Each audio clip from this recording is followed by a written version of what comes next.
परिवर्तन की बात हो, इसलिए हम लोग एक जगह पर, चाहे वो गांधी में सुपौल का गांधी मैदान हो या पटना का गांधी मैदान हो, यदि हम सब लोग एक साथ आकर के व्यवस्था परिवर्तन के लिए लड़ने की आवश्यकता है। साथियों, अब हम लोग समझौता करते करते थक गए हैं और ये दल से हम लोगों को कोई आशा नहीं रह गया है। कोई ऐसा दल नहीं बचा है जो अपने सिद्धांत से समझौता नहीं किया। अभी बहुत लोग कह रहे थे और अनिल सिंह जी ने बहुत ही ओपन वर्ड में कहा कि we are not non political, we are a mixture, और देयर इज नो डाउट। यदि हम लोग अपने आप को नॉन पॉलिटिकल कहते रहेंगे तो व्यवस्था परिवर्तन होगा कैसे?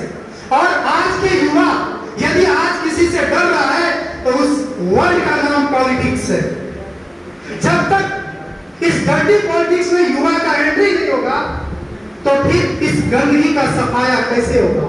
क्या आप इस इंतजार में हैं कि राम आएंगे? क्या आप इस इंतजार में हैं कि कृष्ण आएंगे? क्या आप इस इंतजार में हैं कि महादेव आएंगे त्रिशूल लेकर के लड़ने के लिए? आप सबों को ही लड़ना होगा, और लड़ना का अंग्रेजों से लड़ना है, इन काले अंग्रेजों से लड़ना, अपने लोगों से लड़ना, अपने भाई से लड़ना, अपने पड़ोसी से लड़ना है, अपने समाज के दरिंदगी से लड़ना है, भ्रष्टाचारियों से लड़ना है। और इसको लड़ने से पहले हम सबों को भी ऑनेस्ट होना पड़ेगा। लेकिन आज हम लोग सामाजिक रूप से जितने बैठे लोग हैं, मन सज जाती है, बड़ी बड़ी बातें होती है।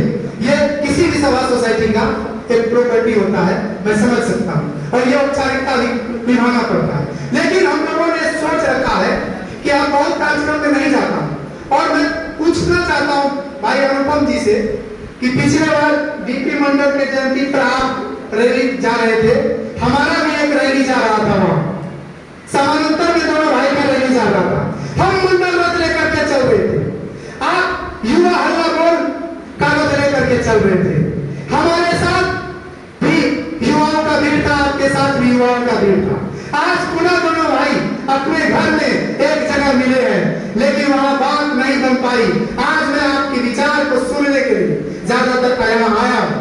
आज देश चटकी निगाह से देख रहा है कि उत्तर से हो या दक्षिण से हो, कहीं से तो आवाज आनी चाहिए। वो आवाज परिवर्तन का है। आज इस भारतीय राजनीति में बहुत लोग हुए जो युवा का नेतृत्व करके, गरीब शोषित वंचित का नेतृत्व करके शिखर तक चले गए। गरीबी नहीं मिटा, युवाओं का समस्या खत्म नहीं हुआ। आज जो जहां है वही है। यदि जो जहां हो रहा सो हो रहा, यदि हमने भी वही कहा तो क्या कहा, किंतु क्या होनी चाहिए तो क्या कहा, ये व्यक्त कर दिया कला। आज देश का 70% आबादी भाई अनुपम जी युवा का, और एक हुंकार भरने की जरूरत है।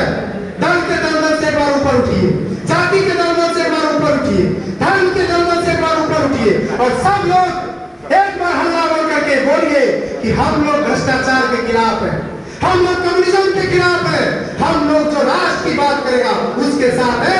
भ्रष्टाचार और जितनी भी आज पंचमंत्र की बात कर रहे हैं, दुनिया से जितने भी भ्रष्टाचार है वो भी समाप्त हो जाएगा। और मैं कहता हूँ आप पांच मंत्र को तो साथ ले ही चल रहे हैं भाई। जो दिमाग की भांति खास करके हमारे स्पोर्ट्स एरिया को चाटता जा रहा है, वो समस्या मृत्यु बोझ का है।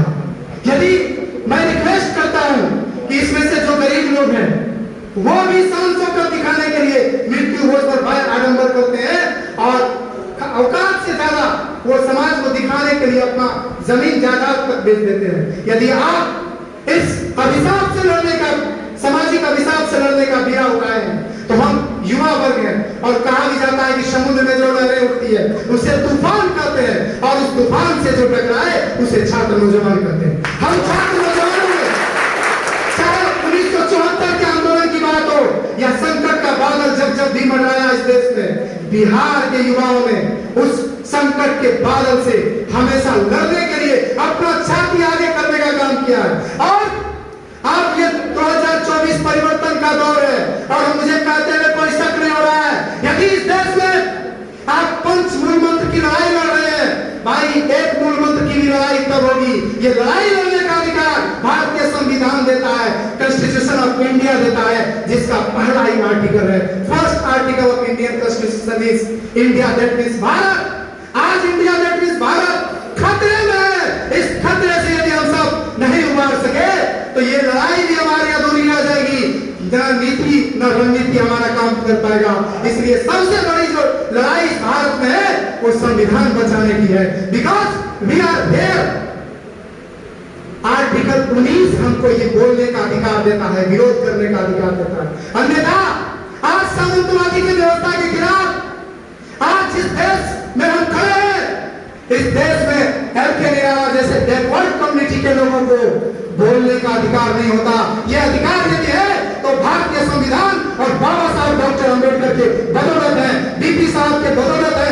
ऐसे महान पुरखे पूर्वज को भी हम नमन करते हुए उनकी जो विरासत है, उनका जो संघर्ष है, उसको याद करते हुए हम भ्रष्टाचार के खिलाफ और इस पंचमूल मंत्र के खिलाफ आप सबों की लड़ाई के साथ हैं। और इस लड़ाई को केवल हम लोग लड़ने की बात न करें, इसको अंजाम तक पहुंचाने की बात करें। इसी आशा और विश्वास के साथ जय भीम, जय भारत, जय संविधान।